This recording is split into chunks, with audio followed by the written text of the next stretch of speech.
Hello. Welcome back to the DNA Pest Control Podcast. This is Daniel speaking to all PMPs and technicians. I hope everybody's been having a wonderful time out there. It's now starting to get warm and everything's warming up. And this is very, very relevant today, what I'm about to speak about, okay? How to prevent callbacks and future problems. I think we all have run into the issue of going out to homes. You treat a house. A week later, you're coming back because now they have ants. You treat the ants. A couple weeks later, now they're having spiders, and you have those quote unquote problem children or problem child or whatever you call your clients that are just always having issues, always wants, they want callbacks. I want to talk about that. I had previous episodes last year. You go back and if you've listened to them, we talk about callbacks. We talk about what you can do and how to use that as a benefit. But today I want to talk about preventing that from even happening. How do you prevent that from happening? What are the steps that a technician can take to make sure that that never happens? What is something a manager can teach his technicians, his guys on what to do out there, okay? First things first, I'll throw it out there. Treating is everything, okay? How will you treat? And what are you treating for, okay? And I'll even go a step beyond that because I actually just read a very, very good article and it actually talked about using name brand products. So if you're a company that is just trying to look for the cheapest thing out there, and believe me, there's very cheap products on the market, okay? There is like dirt cheap, almost nothing. You could throw in a tank, you could throw all of it in a tank and you'd still be at nothing cost-wise. So there's very cheap products out there, very, very crappy products. And I am very proud to say that. There are. Don't use them. And if you are working for a guy who is using them because he's looking to save some money, save a cost, save a penny or a dime here or there, try to convince him otherwise because you're just going to pay for it in callbacks and sending guys back out to houses.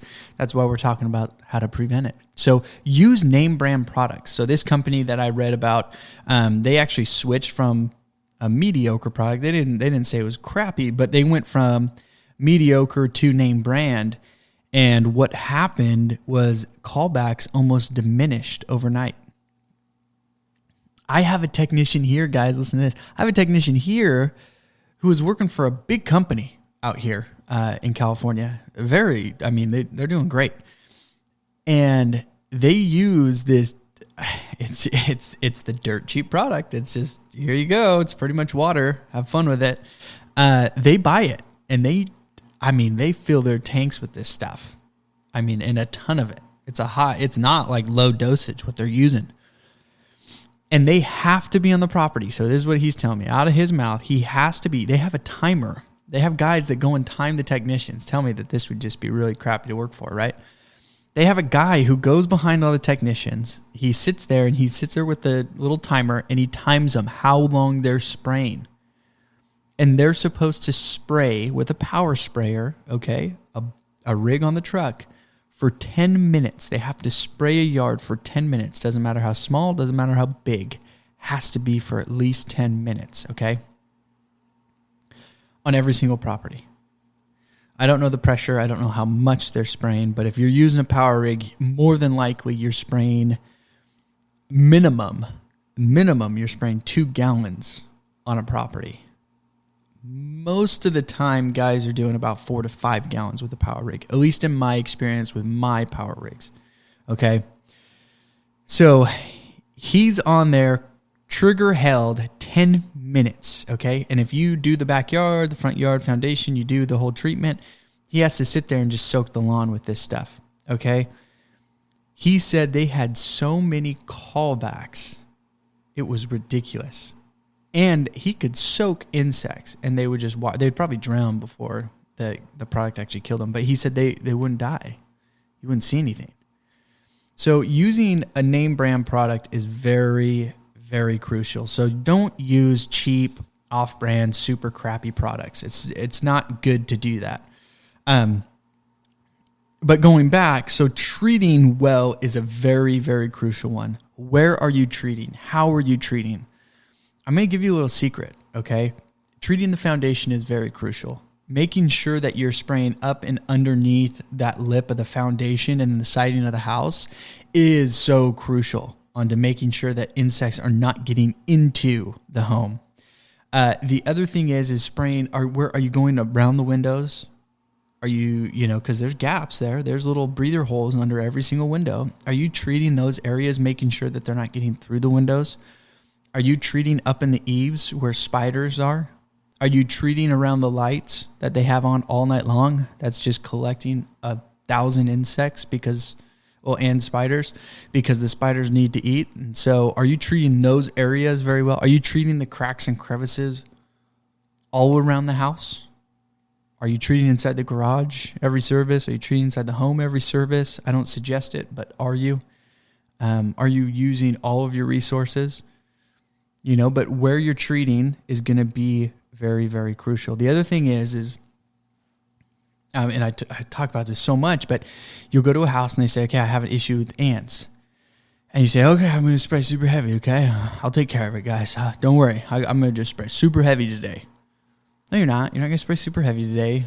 Or you may hold the trigger a little bit longer so there's more product on the property, but that doesn't do anything. What product are you using for the ants? What product are you using for a specific bug? Are you changing what you're spraying? Are you allowed to change what you're spraying when you go to a home? These are things that will prevent callbacks in the future. Are you treating all the areas you need to treat? So if my guys are going out to houses and they're not treating the eaves, they're not treating around light fixtures, they're not treating around windows, guess what happens? Callbacks. Ton of them. Because they're not spraying where they should. They're not hitting the areas that need to be hit. Okay? The next thing is are you, this actually has a couple categories into it, but are you giving the client all the options? Okay? And what I mean by are you giving the client all the options is, are you giving them the option to take care of the rats and the mice that they're seeing currently? Or are you just going to kind of push that aside until they call the office to send somebody out there to do an estimate and then do the exclusion work and then do everything? So what I mean is, so depending on how your company's structured or where you work, you may have to do it that way. You may have to say, hey, sorry, I can't do that. That's another guy. He's got to come out. He's got to do an estimate. And then another guy's got to come out and he's got to do all the exclusion work for you.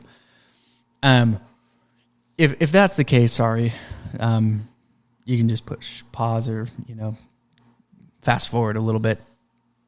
But here we can actually take care of everything right on the spot. So if we go to a home, it's an initial, or even if it's an estimate. I've been to places, I'm doing an estimate for cockroaches, okay? Indoor cockroaches. I walk in there, they're infested. I start looking around and then I open up underneath the sink and I'm like, oh, well, there's a ton of rat droppings.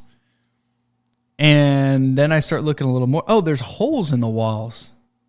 Oh, okay. And then I walk outside and then I see grates just off of it. It's on a raised foundation. And I'm like, oh, there we go. That makes more sense. Now I know why they're having so many rats and issues. And my whole purpose was only for German cockroaches.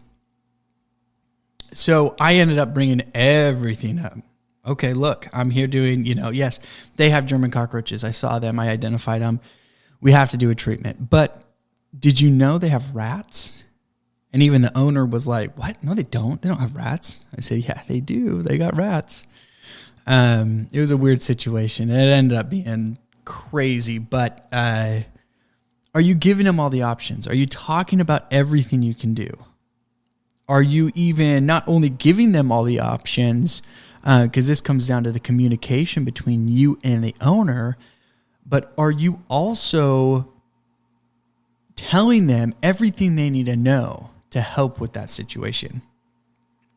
Like Springtail, like earwigs, like a lot of other insects, when there's puddles of water or very moist soil around the foundation of the home, usually they're seeing springtails inside. Now, this is California, so if you're listening outside of the state, I'm sorry. This may not apply to you, but what I'm trying to get at is, are you seeing areas that could be, easily controlled by something that they can do or that even you can do to be able to prevent a pest? Okay, so out here, springtail, earwigs, huge issue.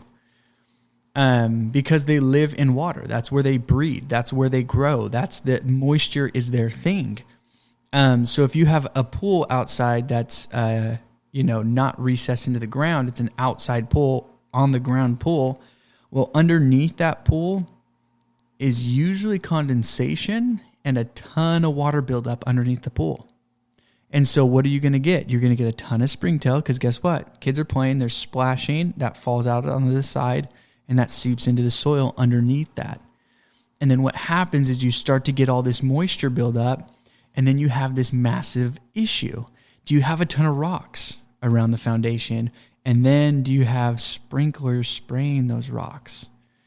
Okay, this is one that there's a little book out here, and he says, rock gardens, there's no pests. That is false.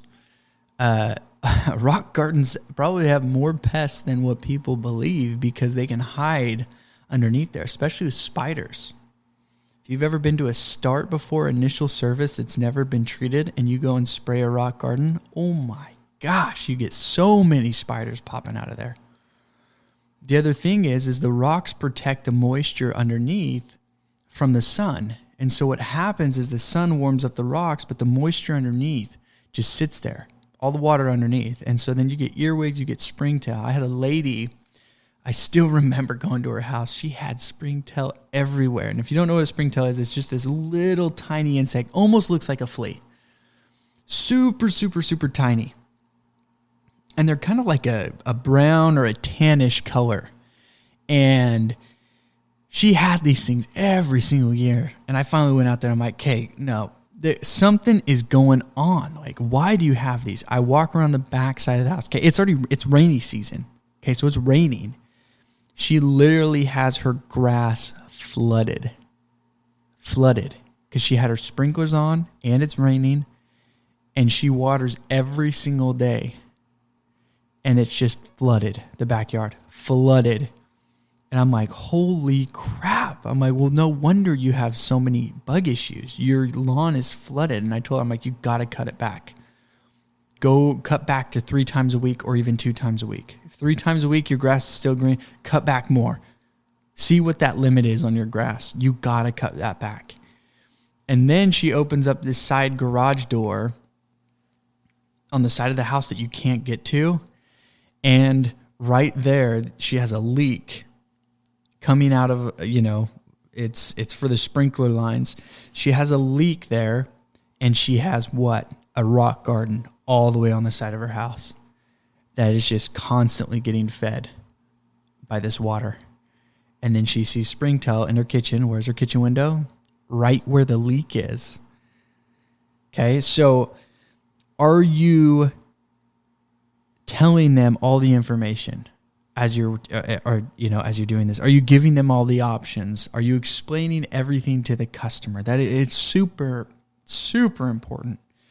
So when I go to a home, another example off of that. So that's educating your clients. You need to educate them to prevent callbacks. But another one is inspect while you treat. So not only do you need to focus on how well you're treating, are you using the correct chemicals for the correct pest, but then also, are you inspecting everything around the house as well? There's a guy's house I went out to.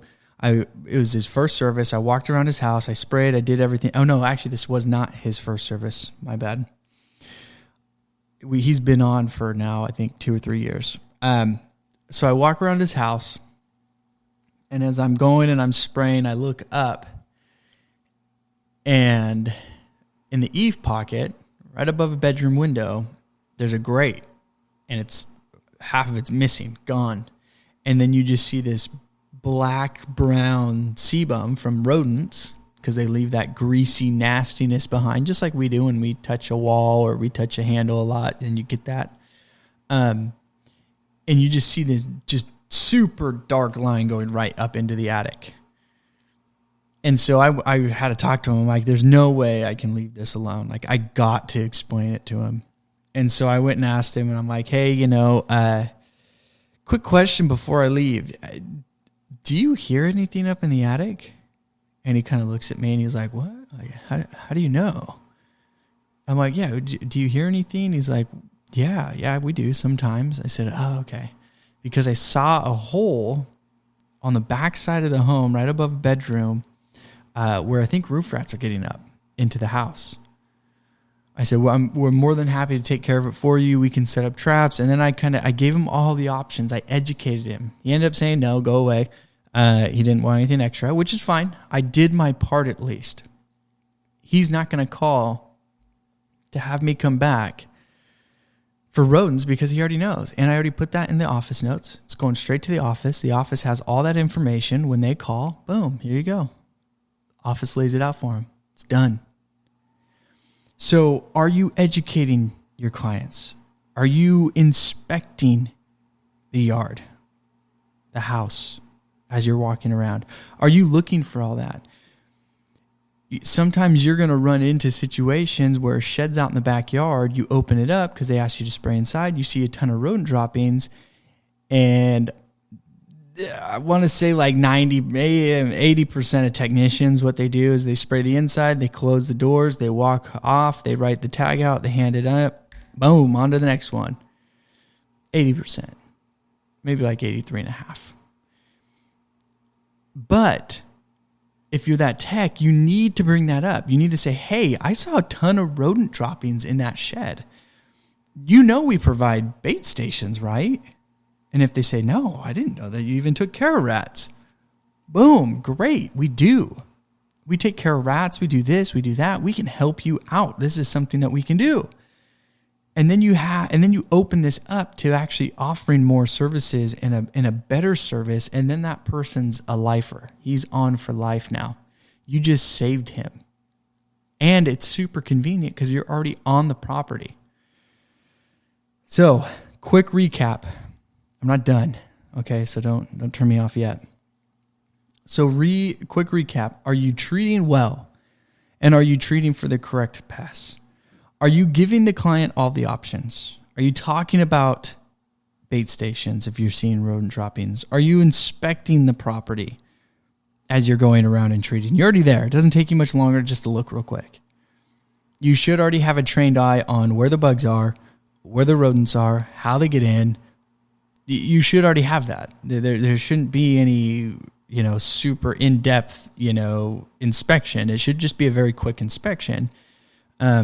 And honestly, if they come to you and they say, hey, I'm hearing problems, and you've been doing the inspections every time and you haven't seen anything, then you actually do need to spend the time, 30, 45 minutes, looking around the house, trying to figure out what's going on. But if you see something, tell them, prevent that. Let's try to get this going way before we have an issue, because now I'm on it. Now they know, holy crap, my guy, when he gets out here, he not only sprays my house and he makes sure that I have zero bugs, but then he's also going above that and looking and making sure that I'm doing everything on my part to prevent pests from coming in, or he's catching these pests before we have any issues. Bait stations are a great preventative. A lot of us wait till it's after the fact. Same with glue boards. Glue boards are a great preventative to prevent any callbacks, prevent anything like that.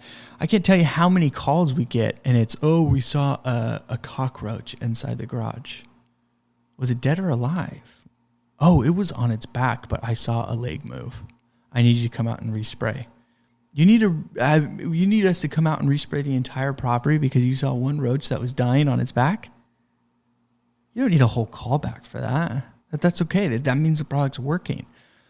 So educating your customers, but also being smart to prevent things from happening. If we would have placed glue boards out on that property, see, and I'm actually throwing myself underneath the bus. I should be better than that, right? But no, we go out there, we should be doing that, but not at all. And once again, like I said, like 83% of technicians are stepping up and doing that. But even my technicians, they don't do that every time, and I don't do it every time because I don't know what pest is going to pop up. But we try our best to help prevent everything. But if we place glue boards in that garage, we would have caught the roach and no one would have seen anything. And then we wouldn't have a callback. And setting them up every single time in the garage, if you can. In some cases you can't. And I won't say in every case that we go to a house, we can actually get into the garage to put up a glue board or to even switch the glue boards out.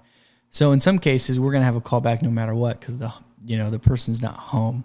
And so this isn't about preventing 100% callbacks, but it's being a step above that is going to help prevent that. Because even though you may be going through a little bit more product than the next guy, a little bit more glue boards than the next guy, believe me, if a manager owner ever pulls you in and says, "Hey, so-and-so, you're using a lot of chemicals. If you keep doing that, we're going to fire you." You can always just counter and say, "Hey, how many callbacks have I had this month compared to other guys?" And if they don't have it, say, no, I'll wait. Go check it out. Go see real quick. And then when they come back and they're like, "Holy crap, you have like none or very few," then you can say, "Okay, well, I think it's okay to use a little bit more than what the rest of them are doing because I'm not doing any callbacks. So would you rather pay me to go do a callback, or would you rather just not pay me to go do a callback and just pay a little bit more for the chemicals?" If that happens, some companies don't even care about chemicals and chemical costs because it's all so cheap, and they buy the crappiest stuff. They don't even care. But are you doing that? Are you showing them the options? We've had customers here that had no idea we take care of rodents, or that we do cockroach treatments, or that we do bed bug treatments, or we do certain treatments. They had no idea. So are we stepping up? Or as a technician, are we saying, "Hey, this is what we do and this is how we do it. We can make it so you don't have these issues anymore." Okay. Inspecting every service is super crucial. Take the time to do that. It should only add a minute onto your service, maybe two. It's not going to be a make it or break it thing. And something we do here, which you may need to talk to your owner to implement, or manager, is, allowing you to be able to set up a callback to go back out to the home to do a proper inspection if you're allowed to do the inspections. Because in some cases you don't have time, to go around a house and actually check every single hole for rats and where to sue. And, you just don't have that time. So, but the other thing is that communication. Are you communicating with the client? Are you communicating with them with what's going on? Are you being very clear? Some of us, come from, we all come from different backgrounds, but some of us come from, poorer backgrounds. And the reason why I'm bringing this up is because I've actually seen it firsthand here. Some technicians, they grew up in kind of a poorer situation. Their parents don't have money. And so they come in with this mentality of like, they're scared to talk about money and they're scared to talk about pricing and different things and different options. And so then what happens, and I hope none of you are like in that situation or you don't have that fear. And if you do, I hope you get over it really quick, because you got to think about the customer in this situation, and how furious you would be if you went to a house and you saw rodent issues and you didn't tell them that you can sell them bait stations or give them bait stations or do a trapping service or seal up the house. How frustrated would you be if you just walked off, but then they still had that issue ongoing and they had no idea how to take care of it or who to go to have it taken care of? So don't be the guy to shy away from talking about that. And if it is additional cost, that's okay. Tell them, and if they're shocked about the price, you got to realize, nothing in life's free. Yeah, I know they're paying for a regular service, but they're paying for a specific regular service. They're not paying for every service. And they can't expect you to be at the house for 6 hours a day. They would have to pay for that. Someone has to pay for your time. It's not free. I mean, you're not going to work saying, hey, boss, don't pay me today. I got you on this one. You get me on the next one, okay? No. You go expecting to get a paycheck. So when you're talking to your clients, you're talking to your customers, you need to be able to be okay with telling them, yes, we can do this, but it's an additional charge. Take that fear away. It's not a salesman thing, okay?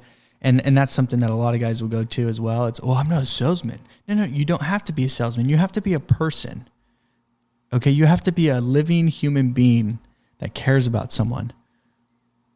And you caring about someone is going to talk about that price. It is going to be giving them all the option. It is going to be treating around their house the proper way. It is going to be doing an inspection every single service. Okay? So to prevent callbacks, try these. Try these, and if you did all of this and you still have a ton of call me. Send me a message, email me. I guarantee you this will reduce your callbacks instantly, because you're going to be preventing all of those things. Talk about bait stations in neighborhoods that have issues with rodents. Talk about that with your clients. Bring that up to them. Because let's be honest, you go to a neighborhood, more than likely there's one or more customers in that neighborhood. If one of those clients have problems with rats in that neighborhood, the other clients are probably going to have problems with rats eventually. And so now are you bringing it up to them? Hey, heads up. This is what we need to do. In some cases, like one of the guys that works for me, the company he worked for previously, they don't charge for bait stations. They actually can place out as many bait stations as they want. It's all free. It's all taken care of, blah, blah, blah. We don't. We charge. We charge for the bait stations because our bait stations don't go unmonitored. So since we charge that customer, we get on our technicians about checking those bait stations, cleaning them out, making sure they're good.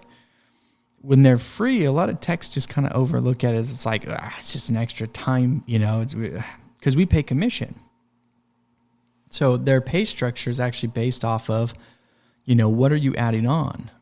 They're paying for bait stations. You better check those. Let's make sure that they're good. You better move those around. You better do what you need to do to make sure that they're, they're staying, they're getting hit, that they're being productive. So we've kind of changed it a little bit to put a little bit more pressure on ourselves to make sure we're doing our part to make the customer happy, to make the client, just the best service possible. But you need to do that. So try this. Treat well, treat in the correct areas, use the right chemicals, give the customers all the options that you have and the pricing behind it. And don't be scared to change that pricing or to talk about that pricing. They know it's going to be an additional charge. They just don't know what it is. And if you don't tell them, then they're never going to know. And they'll never say yes or no to it. And then you'll just have more callbacks. Inspect. And then just open communication with the customer. You have to have that open communication. Nonstop, always talking to them, always telling them what's going on, what you see, what you did, how you did it. Let them know so they build that confidence in you. And then also, because if something does pop up and you can prevent it, it's something good to tell them about, talk to them about. Because if you put out a bait station when they don't need it, and you start seeing the bait gone and it's getting hit, you just save them possibly hundreds or thousands of dollars in damage, in the future. You could have just done that. So keep that in mind when you're going through that. But that is how you prevent callbacks. All right, guys, before I end, I do want to say, the upcoming episode this Friday is going to be awesome. You got to listen to it, okay? And if you haven't listened to the last Free Talk Friday, go back and listen to a version, okay? It's an awesome product. I don't even know how these guys thought of it or came up with it, but go back and listen to it. It's crazy how the industry is changing and what they're moving to. The upcoming episode is from a guy named Brian. He lives out in Utah. He works for the Ernest F. Mariana Company, and he sells these machines. Okay, so it's not even like the product itself. Each state has their own products. You could buy the machine if you want to buy the machine, I guess. But so he's going to give a ton of information about this sanitizer that's ridiculous, which I think everybody should be using in all situations, because we have sanitizer that we have to use in some situations. But listen to it. It's actually really good. Also, be ready to act, I should say, because there's going to be some giveaways coming up. I'm actually super excited for this because we got some hats coming in. There's some stickers coming in that I'm going to be sending out to guys. So please be prepared. Listen in. It's going to be coming up in the month of April. If you haven't listened to the NPMM, the National Pest Management Month, that comes up in April. Okay, I'm super excited for this. We have some stuff that's going to get thrown down in that month, and if everything comes in on time, I'm doing giveaways next month, probably closer to the end next month, depending on how everything goes. But listen in so you guys can get your free stuff, and free. Free, no paying for shipping, okay? I'm talking free. I want to give it to you guys. I want to give you guys this stuff. So get ready for that. I hope everyone has an awesome week. Listen into the Free Talk Friday, the magical sanitizer. It's going to be great. Guy has some awesome stories and history about it. It's nuts, mind-blowing, some of the stuff that he talks about, the history of it. But once again, if there's anything you want me to talk about, is there anything, any topics, anything you guys want to learn, any questions, concerns, please feel free to reach out. You can email me at dnapestpodcast@gmail.com. You can go to the website, okay, dnapestpodcast.com, or you can go to Instagram and DM. You can send me a message at dnapestpodcast. Okay. Thanks for listening, guys. I hope everyone has an awesome week.